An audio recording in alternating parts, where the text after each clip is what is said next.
Je vais vous parler un petit peu, d'hésitation vaccinale, ce qu'on entend beaucoup dans les médias et effectivement des freins, à la vaccination. Alors qu'est-ce qu'on entend par, hésitation vaccinale? Eh ben, ça se traduit par des doutes, des préoccupations relatives à la vaccination. Ces doutes et ces préoccupations se situent dans un continuum, un processus décisionnel allant de l'acceptation au refus de se faire vacciner. Notre position sur ce continuum évolue constamment en fonction des informations reçues par les médias, les discussions informelles ou trouvées sur l'internet sur des questions, posées aux professionnels de santé. De plus, notre capacité à comprendre ces informations, à les évaluer et enfin les utiliser pour prendre une décision influencera notre position. Donc en soi, c'est quoi? Bah, hésiter, c'est normal. Quand on doit se faire vacciner, avoir une hésitation, des doutes, des préoccupations, c'est tout à fait logique, tout à fait naturel.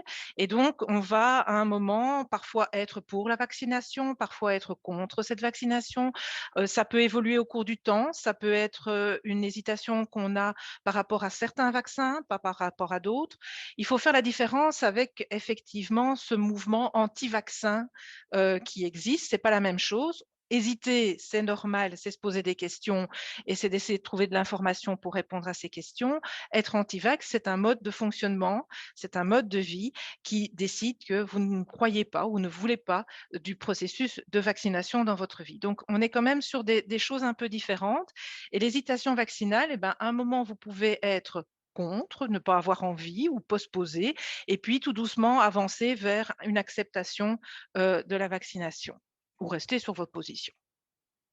Alors, l'hésitation vaccinale, eh ben, il y a de nombreux facteurs qui influencent cette hésitation vaccinale. D'abord, bah, des facteurs qui sont au niveau, qui sont propres à la personne, c'est-à-dire son niveau de connaissance. Alors comme effectivement monsieur Debelle disait, ça peut être des personnes plus instruites ou moins instruites. En fait, on retrouve dans toutes les catégories de la population ces hésitations. Ça va être lié à nos expériences passées, une bonne, une mauvaise expérience, liée à une vaccination dans notre enfance, dans notre famille, nos convictions morales, religieuses, la perception qu'on a de l'importance de la vaccination et du risque encouru, c'est-à-dire, ben, si on croit effectivement que c'est une maladie qui peut tuer, qui peut avoir des conséquences graves, on aura peut-être plus l'intention de se faire vacciner que si on pense qu'effectivement c'est une petite grippe. Et puis le sentiment de responsabilité sociale, c'est-à-dire en fait de penser que la vaccination, c'est aussi un élément collectif. C'est pas uniquement quelque chose qui va avoir un effet sur ma protection, mais ça protège aussi les autres. Alors, tous ces facteurs propres à l'individu, ben, ils sont aussi en contact avec des facteurs tout à fait extérieurs, dont par exemple ben, les médias et la communication. On a eu beaucoup d'informations, on a entendu beaucoup de choses dans du bien et dans du mal.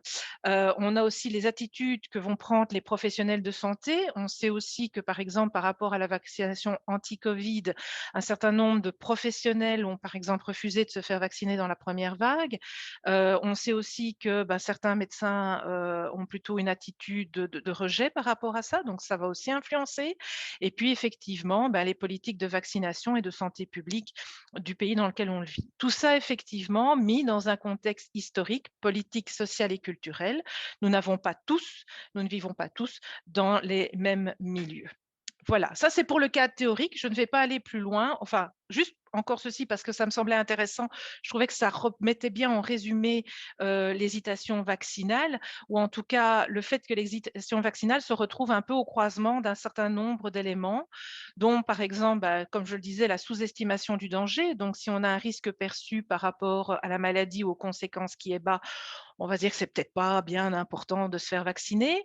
Si en plus on n'a pas confiance dans l'efficacité des vaccins, la sécurité des vaccins, notre système de santé, l'avis des professionnels et la motivation des décideurs politiques, bah, on en sera encore moins enclin à se faire vacciner. Et si en plus on rajoute une couche avec des problèmes d'ordre pratique, c'est-à-dire la prise de rendez-vous, les horaires, les lieux, la mobilité pour y aller qui devient compliquée, bah, tout ça fera qu'en soi, on est moins enclin à vouloir aller se faire vacciner. Ça remet beaucoup de choses en cause. Alors face à cette hésitation, vaccinale, on a quand même un certain nombre, de leviers et le premier levier, c'est l'information. Une information claire. Alors clairement, il y en a partout des informations, il y en a eu de tous côtés avec plein de choses qui peut parfois être, tout à fait antagonistes. Cette information, il faut qu'elle soit donnée de manière, en tout cas à répondre à des questions et donc d'être dans un processus d'écoute et de dialogue. Il y a jamais de questions idiotes par rapport à la vaccination. Il y a toujours des préoccupations sincères et donc il faut y répondre. Puis toute l'importance de la personne de confiance, la personne qui va donner ces informations. Alors clairement, comme l'a dit, Christian Massot, bah, dans les grandes enquêtes, on voit que la place du médecin et des professionnels de santé, que ça soit, sage-femme, infirmière ou pharmacien, clairement, sont importants. Mais il ne faut pas non plus ignorer toute la discussion qu'il peut y avoir avec les pairs. Le fait de faire partie d'un groupe, quand la discussion s'amène avec des informations correctes et cetera, parfois on gagne, à avoir plutôt une personne qui fait partie du groupe ou en tout cas à laquelle on peut s'identifier. Pas oublier tous les relais dans les communautés. Parfois, c'est intéressant de travailler avec des personnes qui ont une certaine présence et prestance dans la communauté. Pour lever aussi un certain nombre, d'hésitations, ben, il y a toutes les aides pratiques qu'il peut y avoir par rapport à la planification, la prise de rendez-vous, la mobilité. Je pense que l'on l'a vu déjà dans la première phase avec, les seniors, leur offrir cette aide a permis pour certains d'aller au-delà, des inquiétudes, des préoccupations et de se faire vacciner. Et puis comme me l'a dit, monsieur Debelle, l'accompagnement, préparer les choses à la vaccination, avoir une meilleure compréhension des lieux, de comment ça va se passer, pourquoi il y a des militaires, comme il disait, ou des agents de sécurité, tout ça dans un cadre qui n'est pas un cadre de contrôle, mais de protection de chacun. Le soutien psychologique, hein, se faire vacciner, parfois ça peut mettre dans des états de stress, on a peur des effets secondaires, on a peur de la piqûre, donc pouvoir discuter et de se sentir soutenu. Et puis, il ne faut pas négliger les effets de groupe. Pour certaines populations, ça sera effectivement un levier important d'aller se faire vacciner ensemble, de se soutenir, face à une situation qui peut être tout simplement stressante.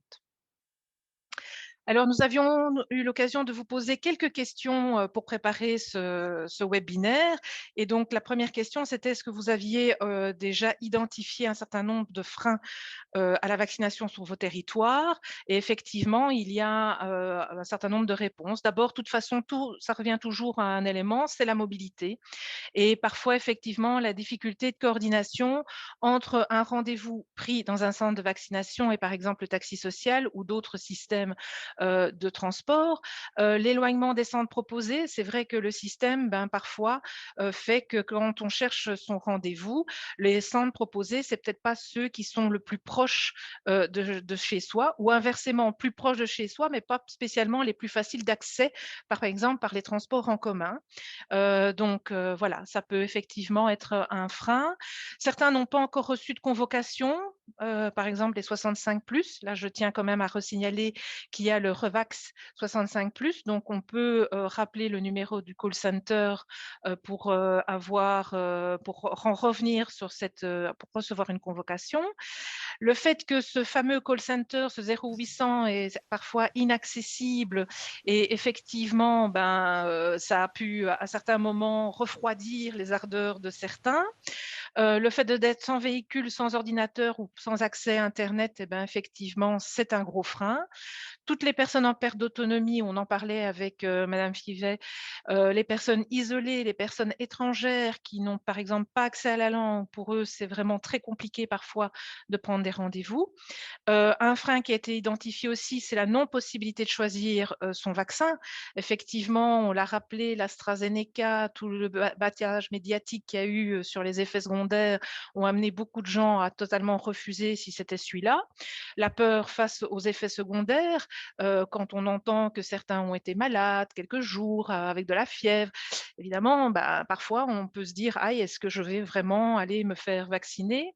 Et puis, tout ce qui est manque de confiance, par rapport au système actuel avec ses idées complotistes, mais aussi par rapport au gouvernement, avec parfois des prises de décision effectivement qui n'ont pas aidé à la cohérence et donc, les gens remettent en doute, le processus de vaccination aussi.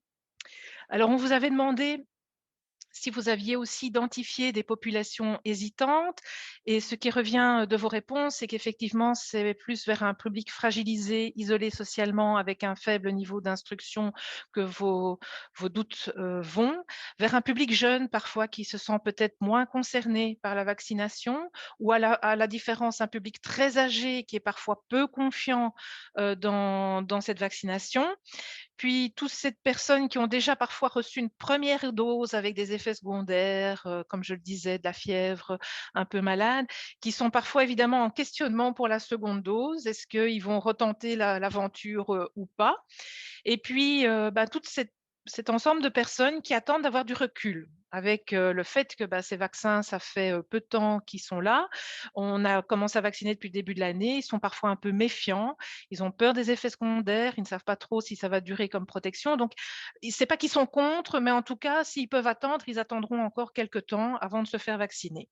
Et puis, comme je le disais, ce refus de l'AstraZeneca pour certains, où c'est vraiment un frein à la vaccination.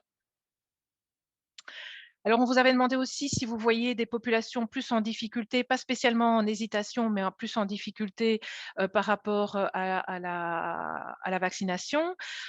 Toute la population fragile au niveau psychologique qui a peut-être du mal à planifier et à prendre effectivement un rendez-vous.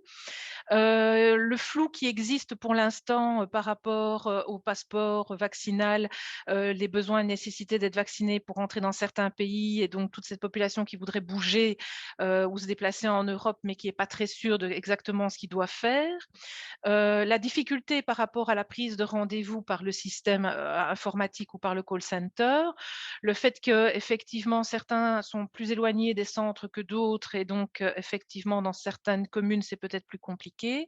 Les populations d'origine étrangère qui sont sans accès à la langue et qui, du coup ont des difficultés pour, prendre ces rendez-vous et puis effectivement la population, SDF. Alors je ne vais pas vraiment trop revenir là-dessus, juste donc pour dire, effectivement ce que monsieur Debelle a présenté, c'est-à-dire qu'à l'heure actuelle, on est sur une phase expérimentale de vaccination pour, ces personnes en grande précarité via les relais, sociaux urbains, comme il disait, La Louvière, Tournai, Charleroi et Mons en ont un. Les autres peuvent faire aussi appel à la Fédération des maisons médicales. Alors, vous nous avez aussi transmis des constatations, des questions, des remarques que vous avez. Vous avez, parfois, fait la remarque que, vous aviez parfois peu d'intérêt pour la vaccination dans les publics précarisés ou en tout cas peu de questions. Vous aviez l'impression qu'ils ne sont pas en recherche spécialement d'informations. Clairement, le besoin principal, c'est la prise de rendez-vous et la mobilité.